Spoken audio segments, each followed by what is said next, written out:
cordial bienvenida a una actividad académica más en el marco de la celebración del 40 aniversario de esta unidad.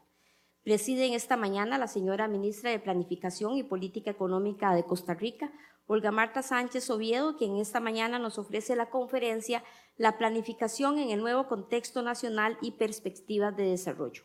También nos acompaña el señor director de la Escuela de Planificación y Promoción Social, Richard Maradiegue Ontaneda, quien nos ofrece el mensaje de bienvenida y nos introduce a la señora ministra.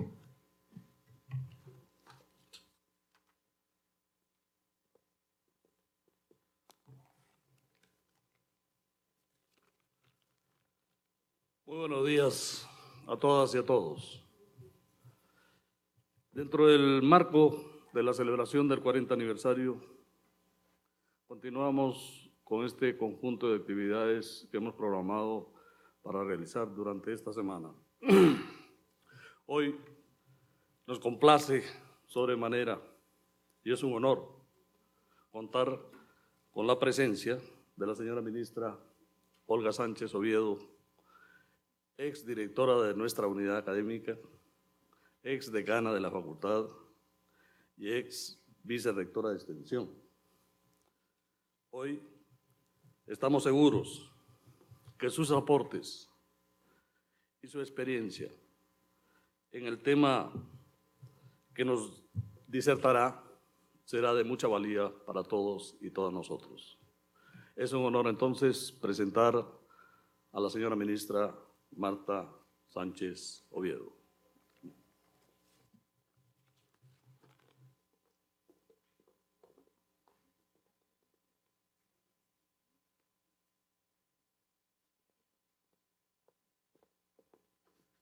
Muy buenos días.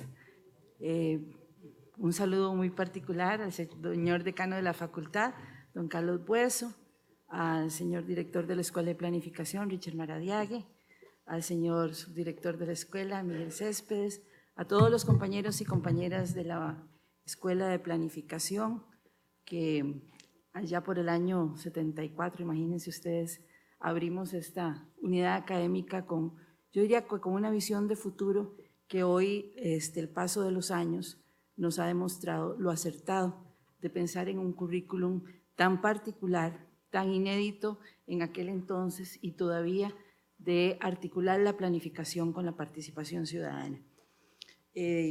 Para mí realmente es un honor estar con un grupo de estudiantes, de académicos, donde sin duda no puedo olvidar en el paso de los años que ha sido mi fuente originaria de experiencia y de formación.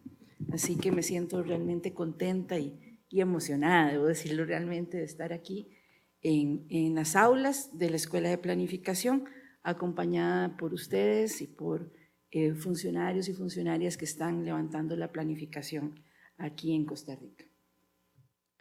Voy a ver si aprendí a usar esto.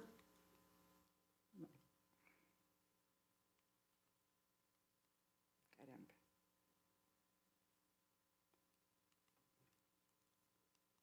Voy a tener que dar instrucciones.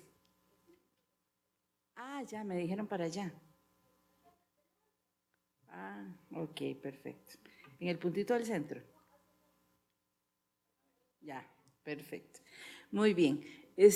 Primero quisiera referirme muy puntualmente al contexto nacional en el cual se enmarcan en este momento los procesos de planificación y particularmente de planificación del desarrollo.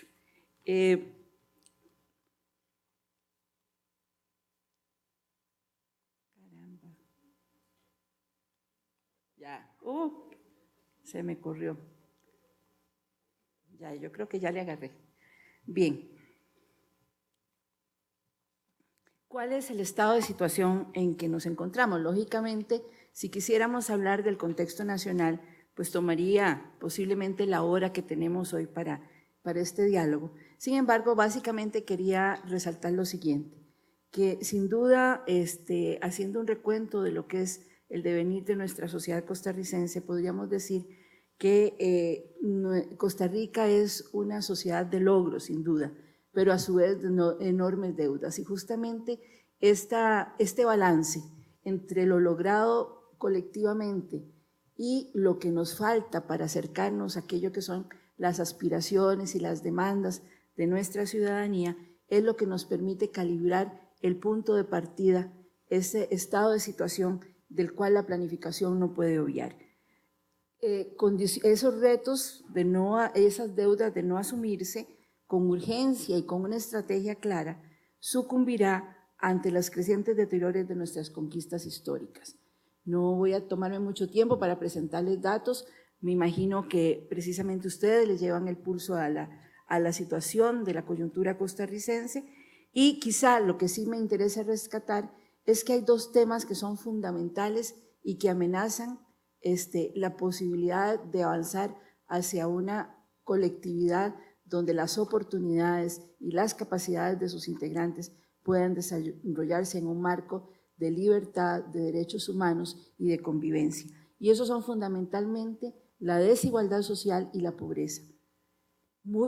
Fenómenos muy cercanos, pero que no necesariamente son lo mismo, ¿verdad? Cuando hablamos de la pobreza estamos hablando de las limitaciones de acceso a ingresos, a una serie de condiciones de vida, pero cuando hablamos de la desigualdad estamos hablando de cómo se distribuye la riqueza al interior de la sociedad.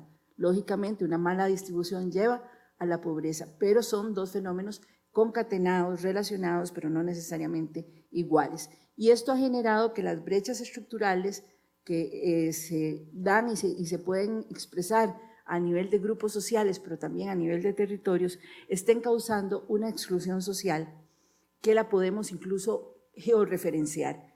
Y esto es un riesgo ético y social, o sea, para una convivencia democrática, para una convivencia de respeto a los derechos humanos, pero no solamente eso, sino que también amenaza, así como amenaza la estabilidad social, amenaza el crecimiento económico, que no es un fin en sí mismo, pero sí una condición necesaria precisamente para que podamos generar colectivamente riqueza.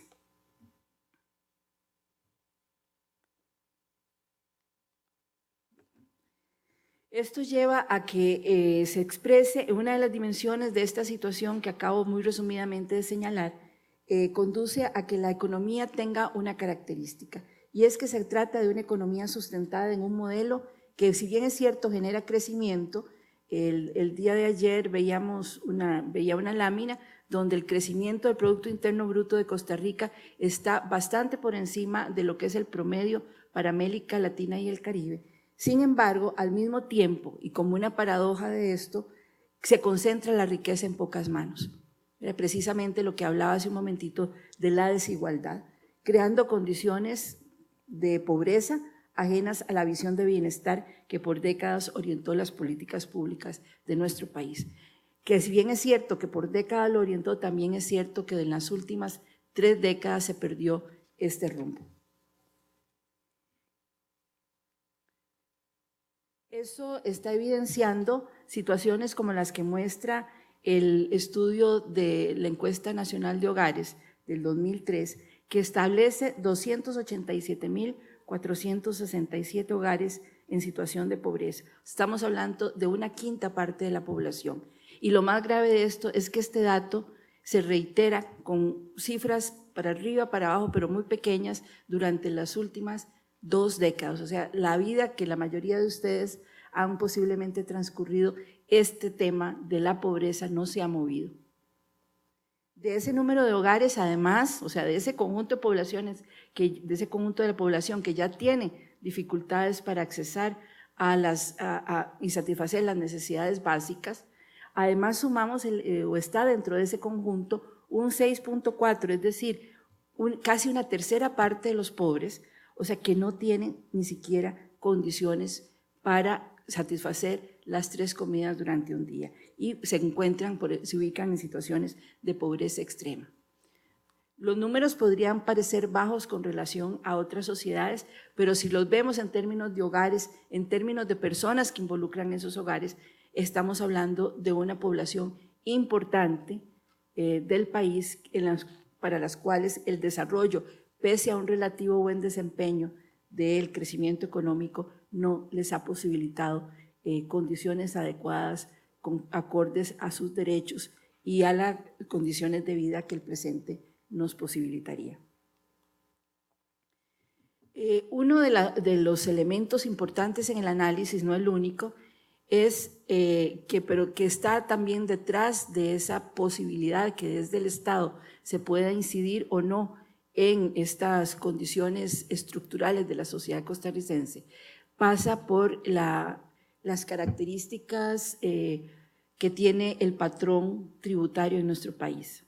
Tenemos una de las cargas tributarias más bajas y además recargada sobre o captada fundamentalmente a través de impuestos al salario, impuestos al consumo. Es decir, que son los trabajadores y son los consumidores los que están soportando la carga. Por eso, en estos días se ha puesto en el tapete de la discusión la necesidad de cerrar las puertas a la evasión y a la elusión fiscal, que prácticamente por cada colón que entra al Ministerio de Hacienda hay otro colón que se pierde, ya sea porque se evade o porque se buscan portillos para no pagarlos. Entonces tenemos una situación crítica que solamente si pudiéramos tener los recursos, o sea, cerrar esos dos portillos, cerrar esos dos huecos o fugas que hay dentro del sistema tributario nacional, podríamos tener mucho más recursos. Esa es una parte, la otra lógicamente tiene que ver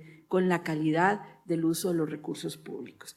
Pero la situación de la estructura fiscal genera dos condiciones. Por un lado, limita los ingresos para la acción y la inversión pública, pero por otro lado muestra una estructura fundamentalmente regresiva, o sea que no son necesariamente los que más tienen los que más pagan tributos.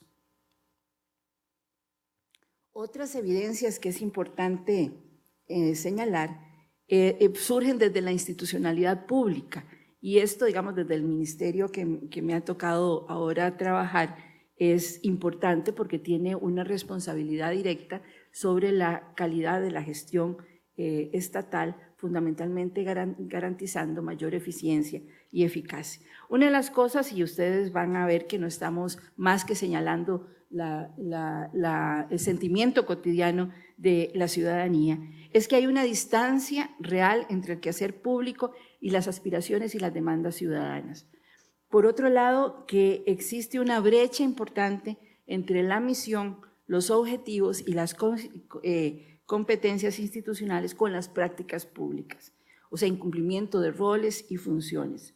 Hay una ruptura de la naturaleza sistémica en el conjunto de las instituciones públicas. Ayer me reunía con el alcalde de Curriabat, el de Alajuela y el de Mora, y veíamos los calvarios, ¿verdad? Los viacrucis que tiene que pasar un ciudadano o ciudadana en una comunidad cuando se rompe una tubería, cuando hay un hueco, cuando hay un mal olor por algún asunto de salud pública. O sea, que es una maraña de instituciones que pues, están interrelacionados y debieran funcionar en red, sin embargo funcionan como un nudo. O sea, no hay posibilidades de responder en el corto tiempo para atender una demanda puntual, más aún si estamos pensando de problemas complejos. Por eso más adelante uno de los temas que quisiera abordar es la necesidad de trabajar mucho más sistemáticamente en la planificación del desarrollo con una perspectiva territorial. Rigidez en los andamiajes institucionales que posibiliten las demandas, que atiendan las demandas crecientes de la participación ciudadana. En la normativa institucional del país, no en todos y no necesariamente lo quisiéramos, pero en algunas instituciones hay espacios para la participación ciudadana. Sin embargo, esta no se hace efectiva porque o bien se vuelve una estructura clientelar o se oculta la posibilidad de la participación ciudadana, y por otro lado también, digamos, las organizaciones sociales, las organizaciones de base no conocen las posibilidades de ejercer una ciudadanía activa a partir incluso de la normativa vigente. Pero esto no es suficiente, es necesario seguir trabajando más en la construcción de espacios de participación real de la ciudadanía en la toma de decisiones de las políticas públicas. Hay una enorme incapacidad de ejecución y de evaluación. Ayer, cuando yo planteaba un tema de transitar hacia una evaluación por resultados, entonces una persona que tiene influencia política en este país y me decía, y ya está el catálogo de castigos que se les van a dar. Yo decía, es que la evaluación no es eso.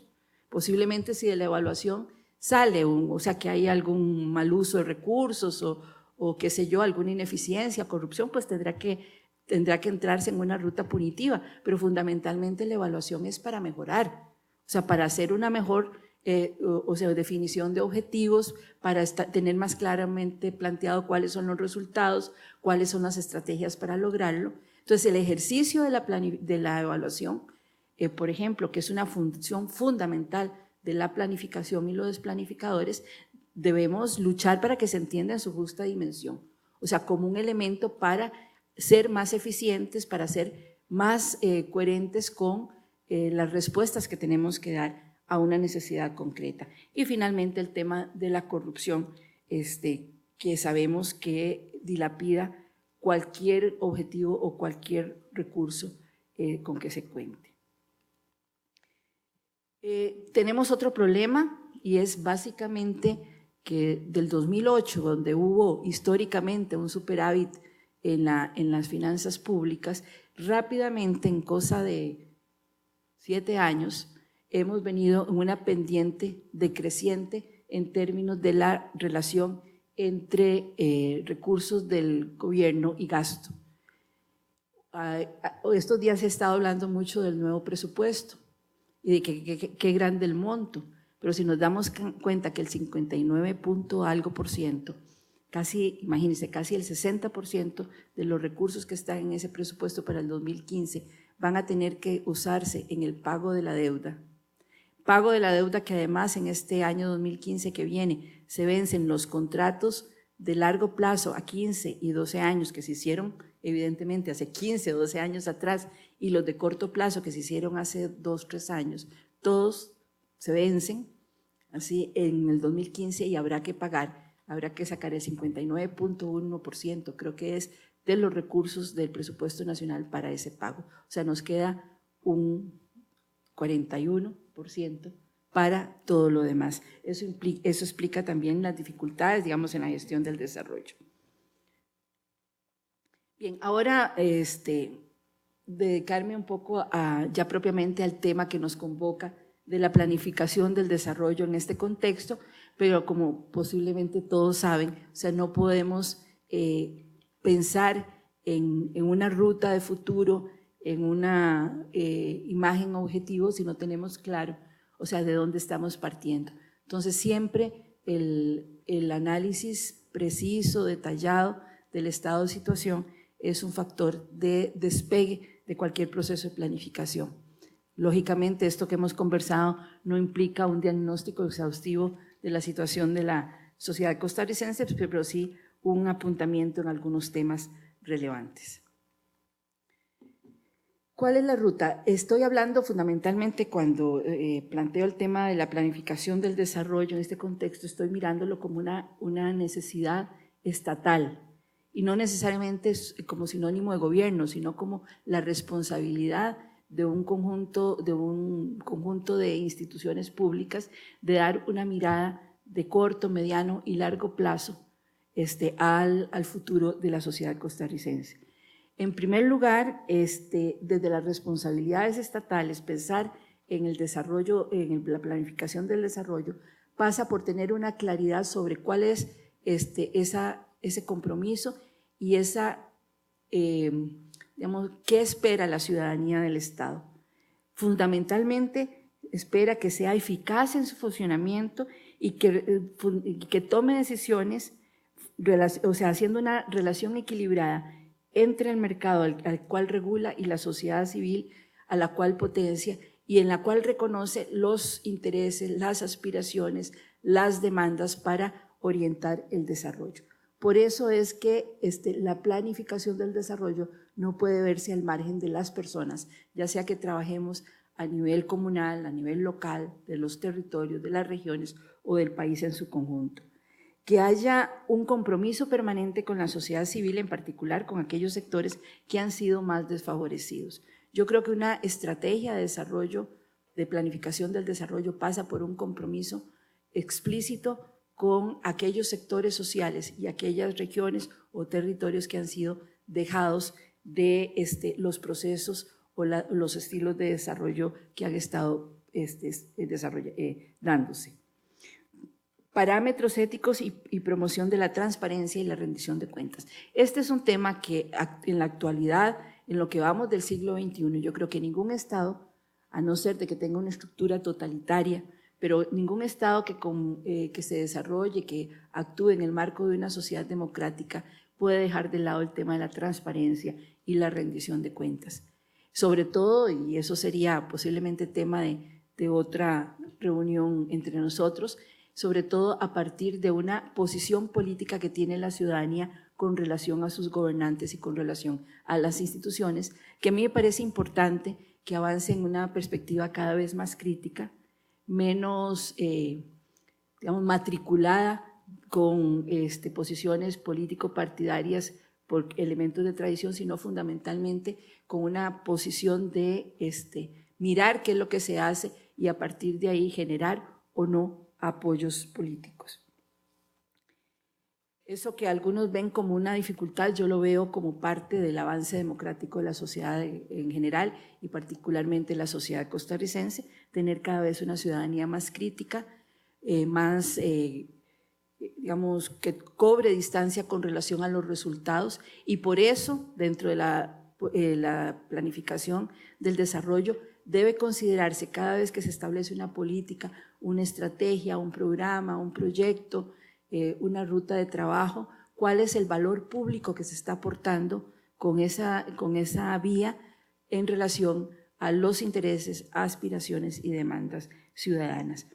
Si se trabaja así, voy a acelerar un poquito la presentación, la idea es que se consigan una serie de logros que ahí están señalados, yo voy a dejar la presentación, pero que en aras de poder tener un tiempo para conversar, voy a ir adelantándome un poquito más. Ahora, ya aterrizando, ¿qué ruta tomar para planificar el desarrollo en Costa Rica y mirar una estrategia de planificación?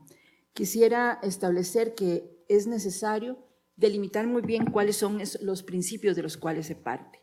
Y justamente a partir de las características de la sociedad actual y de los requerimientos de la convivencia democrática, fundamentalmente hay tres principios básicos. El primero, que la gente sea el centro de atención de la política pública para la planificación del desarrollo.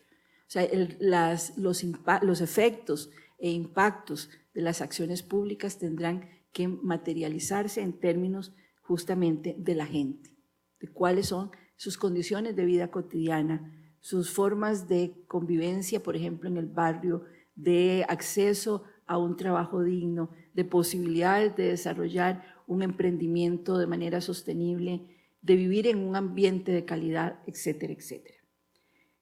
Entonces se trata de una propuesta, como lo plantean posiblemente muchos de los teóricos que ustedes han revisado en sus cursos, y particularmente estoy pensando, por ejemplo, en Amartya Sen o en Klisberg, es una propuesta de desarrollo por y para y con la gente, ¿verdad? No solamente se vale decir que queremos que el resultado final favorezca las condiciones, la calidad de vida de las personas, sino que también queremos que las acciones estratégicas del desarrollo se tomen a partir de una participación activa de la ciudadanía y efectivamente, o sea, que redunden que el bienestar de las personas sea el motor central que movilice los propósitos públicos.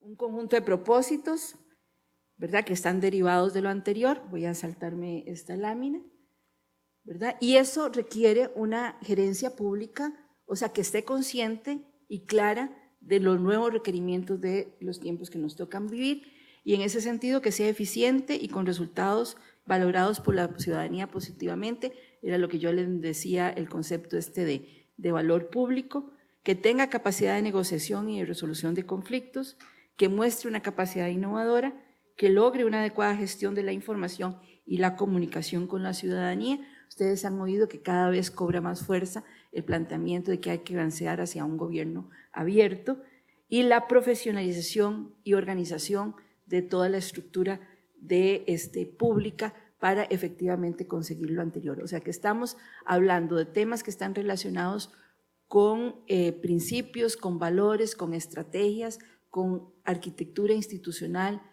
con metodologías y con acciones específicas.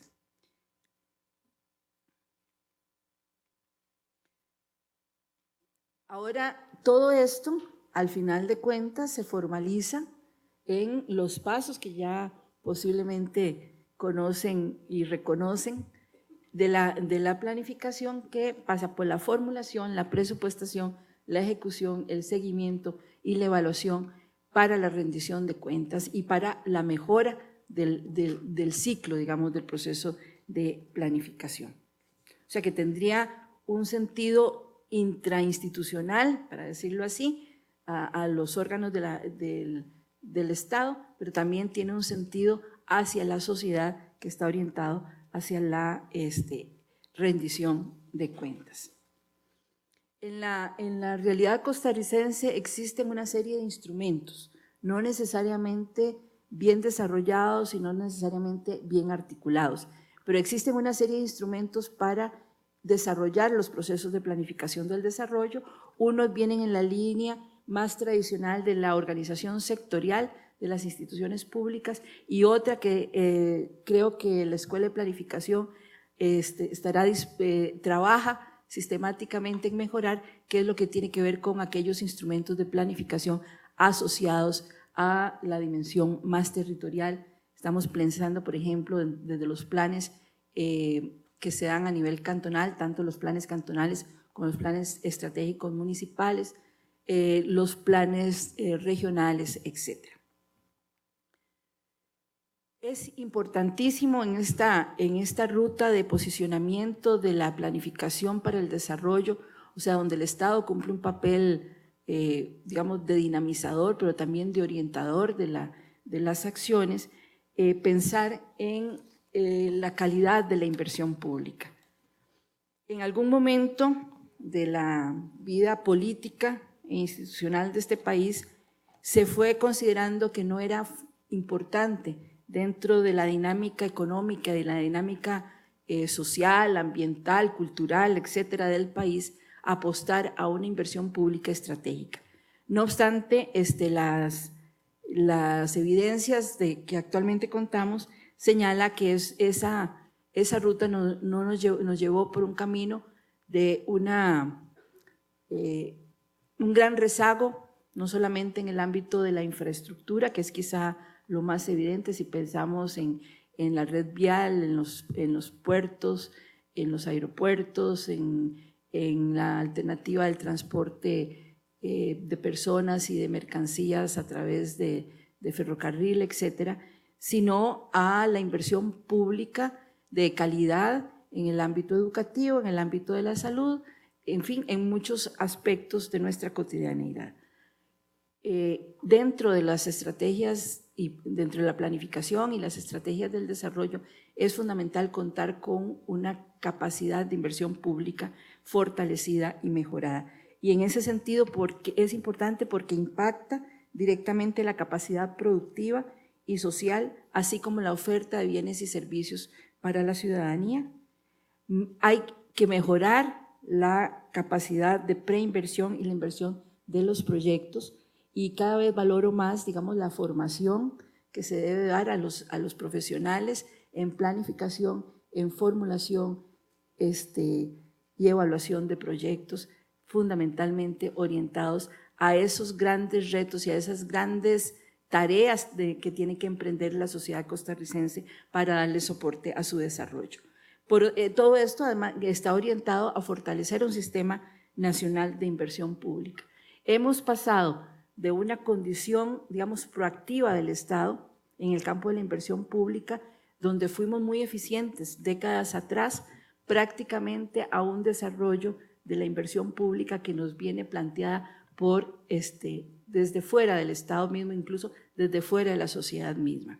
Entonces, más que responder la dinámica de la inversión pública a cuáles son las necesidades que detectamos y priorizamos, es a las ofertas que algún oferente, valga la redundancia, establece y considera que son las prioridades de nuestro país. Y en esa historia tenemos cosas realmente llamativas, para no decir otra palabra que señalar, ¿verdad? Y que también sería tarea, momento en otra oportunidad de conversar sobre, por ejemplo, la concesión de obra pública, etcétera, etcétera. No cabe duda que necesitamos carreteras, que necesitamos aeropuertos, que necesitamos refinerías, etcétera, pero no en las condiciones que se están dando. Algunas alternativas para la planificación del desarrollo en contexto nacional. Me voy a referir a algunas líneas que se están trabajando y como toda conversación pues no puede ser exhaustiva. Primero, ya lo mencionaba anteriormente, creo que es importantísimo y en eso creo que hay una asociación también natural y estratégica, en este caso entre el Ministerio de Planificación y la Escuela de Planificación Nacional, que tiene que ver, la Escuela de Planificación y Promoción Social, que tiene que ver con el enfoque territorial. ¿Por qué planificar a nivel subnacional? Bueno, Costa Rica es un país fundamentalmente centralista. Esto cumplió, digamos, su papel histórico en poder amalgamar un Estado en torno a una dirección central. Sin embargo, ya tenemos bastante tiempo en que las estructuras centralistas del país, en lo económico, en lo político y en lo cultural, están señalando que no son la respuesta necesaria para la diversidad y la complejidad de la sociedad costarricense. Eso ha llevado a que tengamos en la arquitectura institucional un gobierno central organizado sectorialmente y gobiernos locales, muy débiles precisamente producto de este mismo centralismo. Es como la otra cara de la moneda, ¿verdad? Ante el centralismo, un debilitamiento de todo lo que es no solamente los procesos de descentralización, sino las expresiones de Estado que son los gobiernos locales. Hoy sale el ranking en la prensa, ahora que venía, lo ojeé el periódico, hoy sale el ranking, por ejemplo, de las municipalidades y vemos, o sea, cuáles son sus carencias políticas, organizativas, de gestión, financieras, etcétera. Pero entonces, sin embargo, el país es una continuidad, o sea, el territorio y que lo habitamos, los hombres y mujeres de este país es una continuidad y hay necesidad de que fluyan las decisiones y la gestión del desarrollo desde lo nacional hasta los espacios más microsociales y viceversa. Entonces, es necesario por eso trabajar, o sea, la planificación considerando esta continuidad y esta ruta de doble vía de abajo hacia arriba y de arriba hacia abajo en la toma de las decisiones y las estrategias para el desarrollo.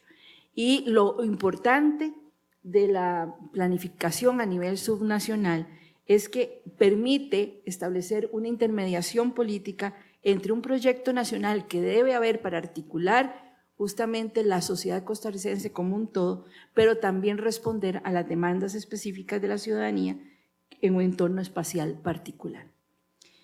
El otro elemento es que integra a la sociedad y a la vez se le reconoce como un abigarrado mosaico de diversidad. En estos días se aprobó, creo que en primer debate, reconocer la sociedad costarricense como una sociedad multiétnica, pluricultural. Eso que ahora va a quedar en la normativa de ley es más que una forma de que se formalice lo que en la práctica vivimos cotidianamente.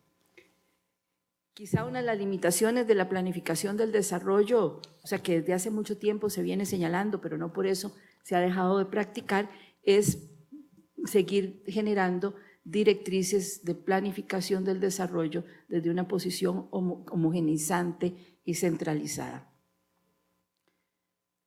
La planificación del desarrollo regional y territorial es, como lo decía hace un momento, un punto de encuentro entre la planificación de políticas desde arriba y desde abajo.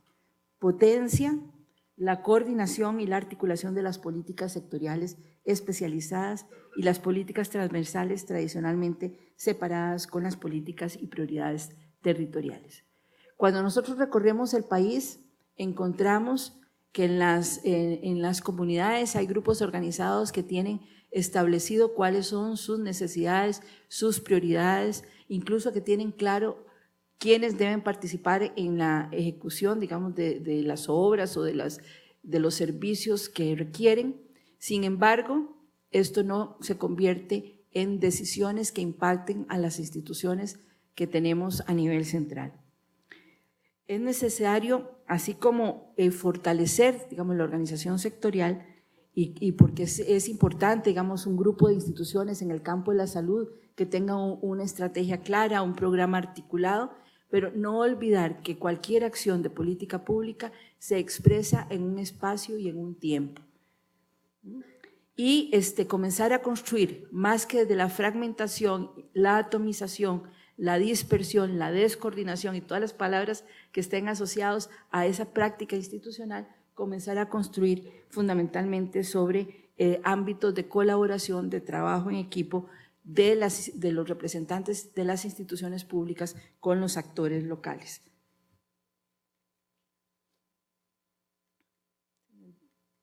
Bien, ya en términos de ir aterrizando esta lógica, por lo menos en este momento se está planteando la necesidad de articular las 326 o 328 instituciones públicas que tiene el país en una matriz de doble entrada. Por un lado, lo que tiene que ver con la organización sectorial, que estaríamos hablando fundamentalmente de la especialización, y la organización de las instituciones públicas a partir de las expresiones del territorio.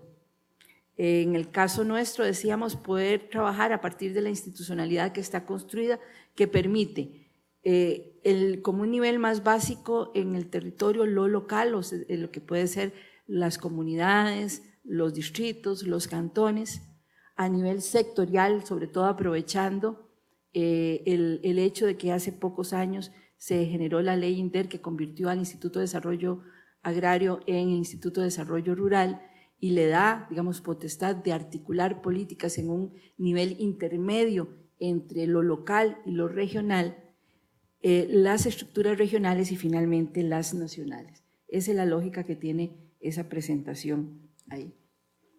Y como les decía, hay instrumentos, hay espacios para eso, no necesariamente todos están funcionando. Yo les voy a dejar esa lámina para que es un recuento de los espacios deliberativos de planificación nacional y subnacional que existen y que es una oportunidad para dinamizar. También existen instrumentos, ya yo hace un rato mencionaba los planes en los diferentes niveles. Ahora bien, eso implica, y esta lámina posiblemente la recordará Hernán González, que no está por ahí porque fue producto de un trabajo que hicimos hace algunos añillos en Mideplan justamente, que esto requiere que hayan innovaciones institucionales, el salto del pasar de una rutina de fragmentación, de atomización, de sectorialización de la acción pública a una acción integrada en el territorio no es fácil. Eso requiere, por un lado, presupuestos políticos, o sea, quizá no la digan en el orden, pero lo vamos a ir mencionando, presupuestos políticos de formación territorial. O sea, no hemos avanzado, pese a que existen los gobiernos locales, no hemos avanzado mucho en la definición de presupuestos que estén relacionados con las acciones estratégicas que van a emprender los gobiernos locales y que además sean presupuestos participativos. Hay algunas iniciativas de ley, pero en ese sentido se ha avanzado poco. No podemos pensar tampoco que a nivel de territorio sea una tarea exclusiva de los actores institucionales. Es necesario fundamentalmente la alianza público-privada. Las alianzas público-públicas, que son, digamos, la forma de articulación de ese conjunto de instituciones con expresión a nivel local, que vienen unas del gobierno local mismo y otras de la representación de instituciones que están a nivel central. Instancias formales de diálogo y negociación, que sean sostenidas, no solamente que surjan en momentos críticos, sino que sean prácticas sostenidas de diálogo y negociación para la toma de decisiones para el desarrollo. Se requiere un rescate y fortalecimiento del conocimiento y la capacidad local, y se requiere una planificación participativa, incluyente y negociada. Precisamente por eso la asociación entre planificación y promoción social, participación ciudadana, como una condición de base para hacer las cosas distintas a como se han venido haciendo, donde se ha priorizado una visión homogenizante, centralizada y a veces muy alejada de las condiciones particulares de la diversidad que ofrece nuestro país.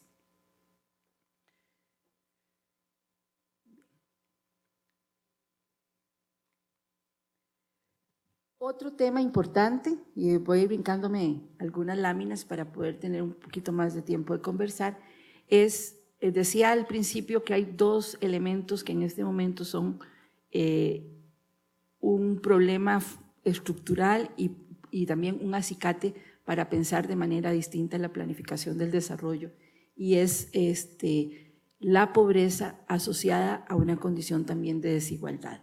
Esta es otra ruta de trabajo para la planificación, o sea, un elemento a desarrollar dentro de la planificación del desarrollo. Y aquí lo que voy a hacer es fundamentalmente sintetizar temas, asuntos que de hecho están posiblemente claramente identificados, pero no necesariamente articulados en la práctica de la sociedad costarricense. Un elemento fundamental para poder incidir reduciendo el impacto que en este momento está teniendo la pobreza, decíamos, en una quinta parte de la sociedad, y dentro de esa quinta parte, prácticamente una tercera parte en condiciones de pobreza extrema, pasa por entender la importancia que tiene el desarrollo local, porque el desarrollo local implica oportunidades de generación de empleo, oportunidades de generación de emprendimientos, acceso a la educación, acceso a la salud, a un ambiente sano, a un barrio que nos brinde todas las condiciones de seguridad y de posibilidad de actividades cotidianas, o sea, para el deporte, para la recreación, etcétera, etcétera. Pero el desarrollo local es todo eso. No solamente es una dimensión cultural o una dimensión de servicios, sino es el engranaje articulado de todos estos elementos. Y en términos económicos incluso implica las condiciones para generar valor agregado, pero además que el valor agregado, es decir, la riqueza que se genera, se quede enraizada en el espacio. Siempre decimos, ¿cómo es posible una zona como la Caribe de nuestro país, como particularmente la ciudad de Limón, donde entra y sale la mayor parte de los bienes de este país, por ahí trasiegan, que no haya posibilidades de fijar valor en Limón, y que tengamos un Limón tan postrado como en este momento está? Bueno, básicamente pasa porque no se ha considerado o no se ha trabajado lo suficiente en el ámbito del desarrollo con una visión territorial. Entonces, el desarrollo local es un elemento fundamental de combate a la pobreza.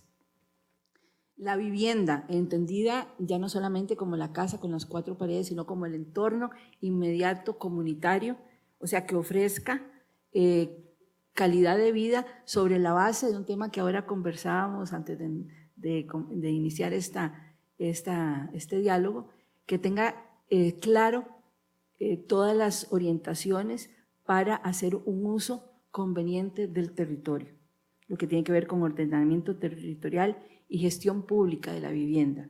Atención integral a la población de los asentamientos en general y particularmente los asentamientos informales.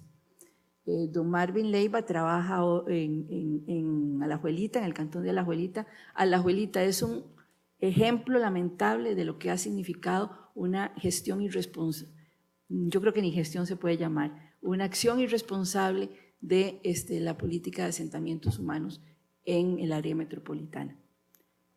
En los últimos 20 años pasó de ser un cantón a ser otro totalmente distinto, que hoy tiene indicadores de desarrollo humano sumamente riesgosos incluso. Acciones transversales en el combate a la pobreza.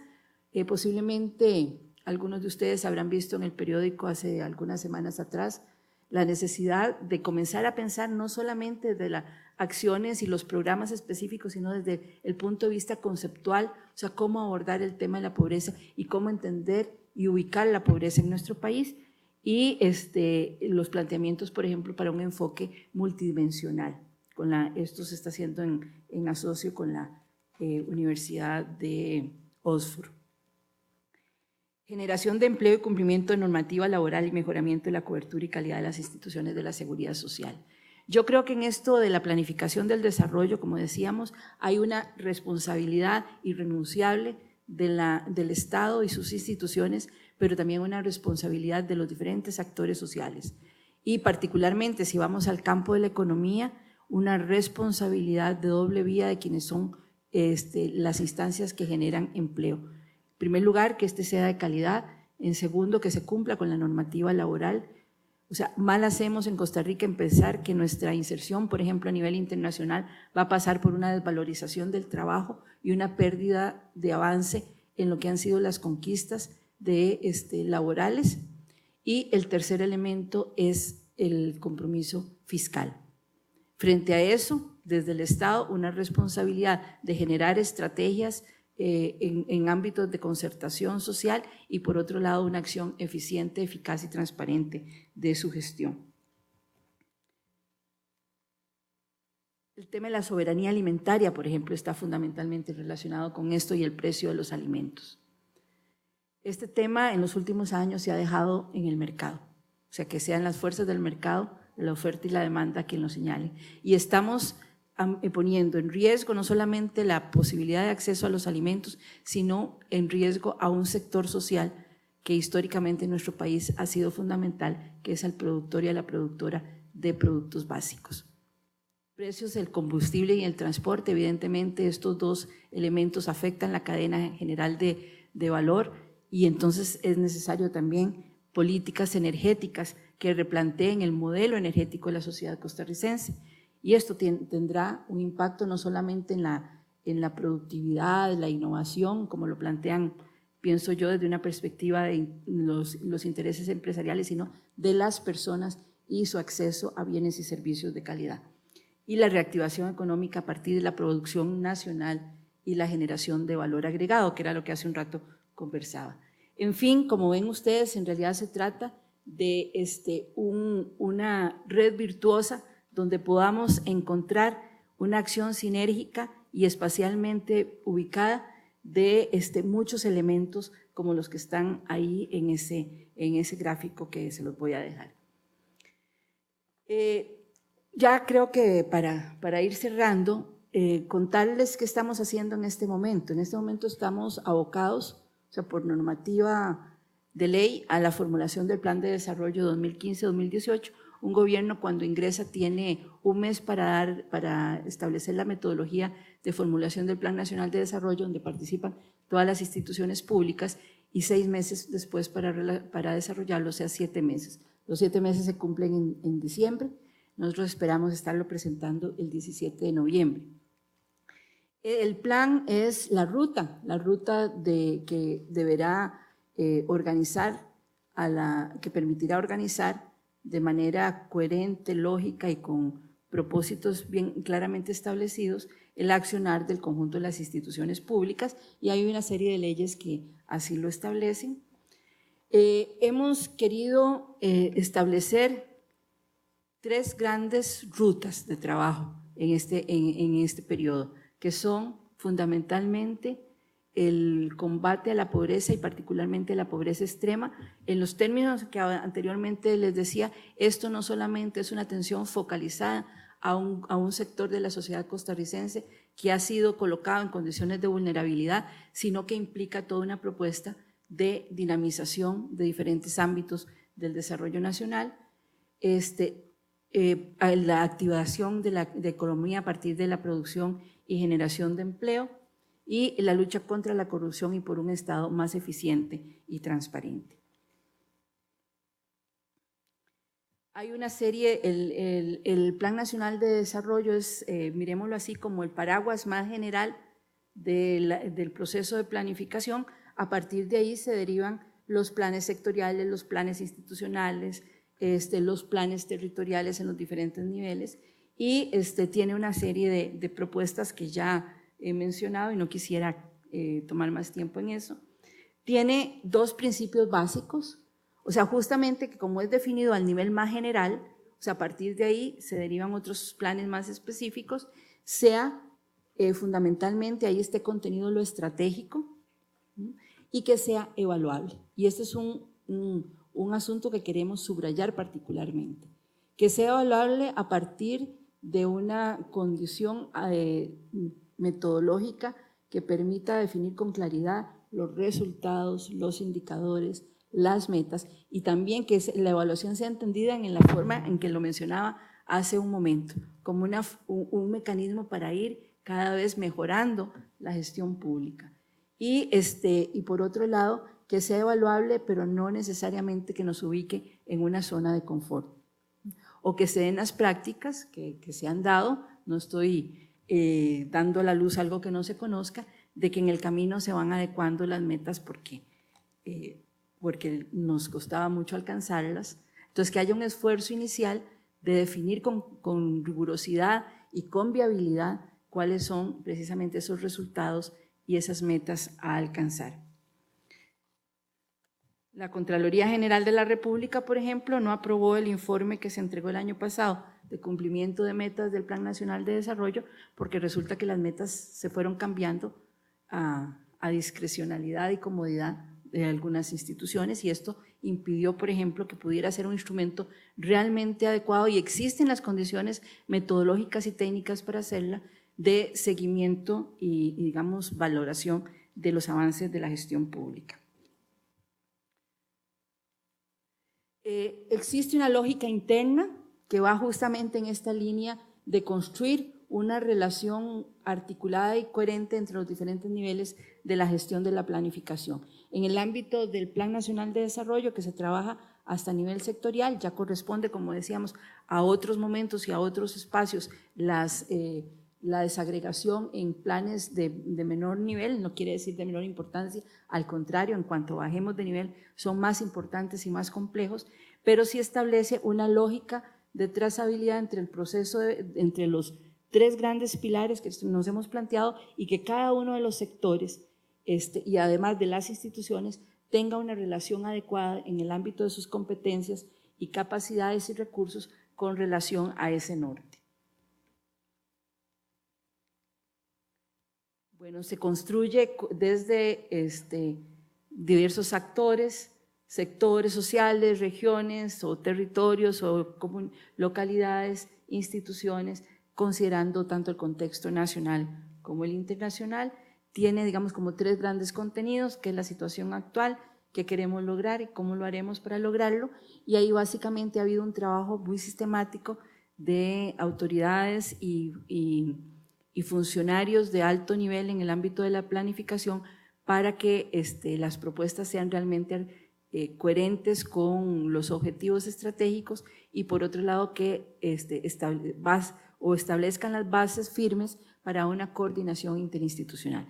Y ahí Gloria Suárez ha participado, por ejemplo, y Janier también, en el proceso de formulación de la propuesta del sector agropecuario. Y no ha sido fácil, me dice, bastante complejo, como suelen ser estas cosas. Yo digo que son necesarias, pero eso no quiere decir que sean fáciles. El tema de la prospectiva, o sea, cómo superar, y ahí hemos avanzado poco. Acá tenemos a Carlos, que nos dirige el grupo de prospectiva en el Ministerio de Planificación. Es necesario no solamente que una institución piense en que hay que hacer planificación de largo plazo y que haya hecho algunos ejercicios en su momento en este sentido, algunos, o sea, realmente interesantes, importantes, sino que hay una visión política y ciudadana de que ya no podemos seguir pensando en cuatrienios, que justamente los grandes problemas o los grandes retos del desarrollo requieren políticas de Estado que trasciendan a una administración o un ciclo anual de programación y presupuestación. Es decir, que trabajar en la línea y en esto la planificación como disciplina y como práctica profesional tiene un papel fundamental, que podamos comenzar a trabajar en Costa Rica con una visión que nos ponga el horizonte mucho más allá de la cercanía de la inmediatez y que permita establecer los grandes derroteros nacionales, que se establezca al menos una mirada lanzada a 2 décadas de desarrollo en nuestro país, que se debe desde luego actualizar, eso no está escrito en piedra ni mucho menos, o sea, siempre hay la necesidad de pensar que incluso el futuro a largo plazo lo miramos desde una experiencia del presente y convertirse en un referente justamente para la planificación de mediano y corto plazo. Otro tipo de temas que son más en el ámbito técnico-político, sobre, por ejemplo, los presupuestos anuales, que a mi juicio, yo pienso que posiblemente algunos de ustedes compartirán, son ya una forma obsoleta de ir haciendo las programaciones, porque muchos de de la inversión pública o de los programas y proyectos que debemos impulsar tienen un horizonte mucho más grande que un año, pero digamos eso ya serían como temas de otro orden. Bueno, esto básicamente son como digamos algunas líneas que me gustaría, pensé que podíamos compartir en esta sesión y de esa forma, digamos, darle una mirada desde mi punto de vista y un poco la experiencia que en este momento estoy teniendo para pensar en las posibilidades de la planificación del desarrollo en la actual coyuntura costarricense. Muchas gracias.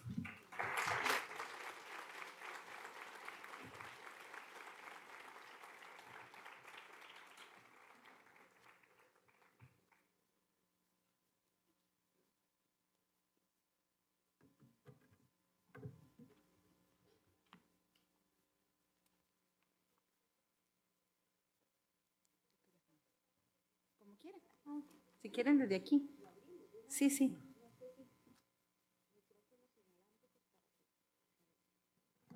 Es importante que las compañeras que están de apoyo ofrezcan el micrófono inalámbrico, que las personas indiquen sus nombres y de dónde son y que socialicemos esas preguntas. Gracias. Vía a Ronald. ¿Cómo estás? Bueno, don Carlos Zulate.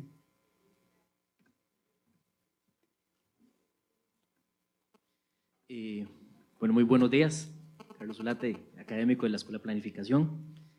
Agradecerle por la magnífica presentación y ver una nueva perspectiva fresca en términos de planificación del Ministerio de Planificación del país.